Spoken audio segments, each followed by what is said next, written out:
Oui, merci Madame la maire, chers collègues. Pour répondre sur cette question éminemment importante de la qualité de l'eau, peut-être 3 points. Rappeler tout d'abord que l'eau est le produit de consommation le plus courant, le plus contrôlé du pays. Pour vous donner à titre d'exemple les chiffres à l'échelle de Nantes Métropole, c'est plus de 3000 analyses qui sont effectuées par an sur la ressource, autant en eau brute qu'en eau potabilisée, 300 paramètres qui sont analysés et un taux de conformité de 100% sur l'eau que nous délivrons 7 jours sur 7 et 24 heures sur 24 à nos concitoyens. Une fois dit cela, vous soulignez le sujet notamment de la présence des PFAS dans la ressource en eau et notamment ce qui a fait la une de l'actualité il y a quelques jours, de la présence de TFA, qui est une des plus petites molécules de la famille des PFAS, qui est présente dans la ressource en eau. Et évidemment, nous sommes très attentifs à ce sujet. Là aussi, rappeler quelques chiffres. Les analyses qui ont été dévoilées, notamment dans la presse et par un certain nombre de structures, révèlent la présence de 3 microgrammes par litre, notamment en eau brute, donc en Loire, tandis que les autorités sanitaires nous donnent des valeurs indicatives à ne pas dépasser de 60 microgrammes par litre. Donc nous sommes bien en deçà de ces valeurs sanitaires indicatives. Je pense qu'il est important de rappeler la réalité des chiffres et notamment la réalité de notre dialogue avec les autorités sanitaires en la matière à l'échelle nationale comme locale.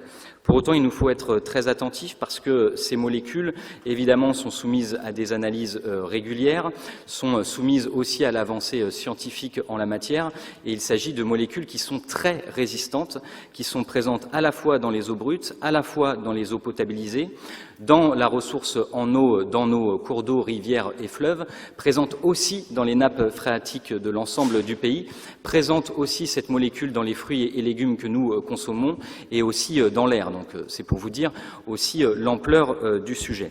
Molécule très résistante et donc qui peut avoir tendance à s'accumuler dans l'environnement. C'est pour cela que nous sommes en lien étroit, comme je vous le disais, avec les autorités sanitaires pour justement être attentifs en cas d'évolution de la réglementation en la matière et notamment si demain les seuils devaient être revus à la baisse. Dans ce cadre-là, évidemment, nous ne restons pas les deux pieds dans le même sabot et avons commandé des analyses propres de la part de Nantes Métropole, notamment pour ce mois de février. Pourquoi que maintenant? Parce que les laboratoires en capacité d'analyser cette molécule viennent tout juste d'être habilités. Quand je dis tout juste, c'est il y a quelques semaines, quelques jours, et donc comme ça nous pourrons croiser ces mêmes données. Plus globalement, ça pose la question de la qualité de la ressource en eau à l'échelle du pays. Ça pose la question de l'impact des activités humaines sur cette même qualité de l'eau de notre pays, de notre territoire. Et notamment, lorsque l'on parle des TFA, il s'agit d'un herbicide qui est utilisé largement dans le pays. C'est plus de 400 tonnes qui sont utilisées par an, notamment par les agriculteurs. Et donc, cela pose la question de l'accompagnement des professionnels, que ce soit sur les autres PFAS industriels ou les agriculteurs sur celui-ci, les TFA, et notre capacité justement à les accompagner sur des pratiques plus vertueuses. Et je crois là-dessus et dans ce domaine sans opposer personne, parce qu'il ne faut pas opposer évidemment les enjeux de santé publique et les enjeux sanitaires avec la nécessité de la souveraineté alimentaire de notre pays dans une nation qui importe, je crois, près d'un légume sur 2 qu'elle consomme. Et donc ça pose le sujet évidemment de l'accompagnement de ces mêmes professionnels, la question aussi de la protection des aires de captage. Nous sommes des élus de toutes obédiences à travers le pays à réclamer la préservation de ces aires de captage de tout usage de produits phytosanitaires.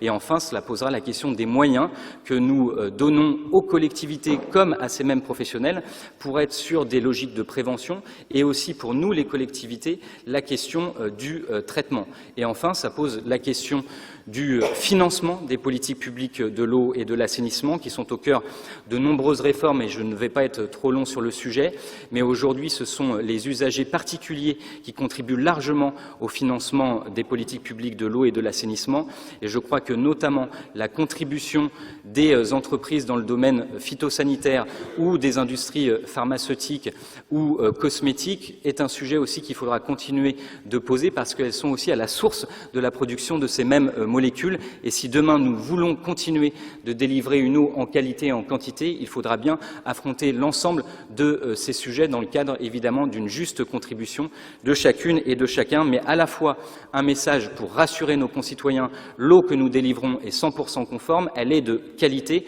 Pour autant, nous restons sensibles évidemment à ces enjeux de pollution et d'ailleurs, nous les travaillons aussi, et je tenais à le souligner, avec les autres collectivités du territoire, les autres producteurs d'eau, que ce soit dans l'analyse ou le partage des données et des bonnes pratiques.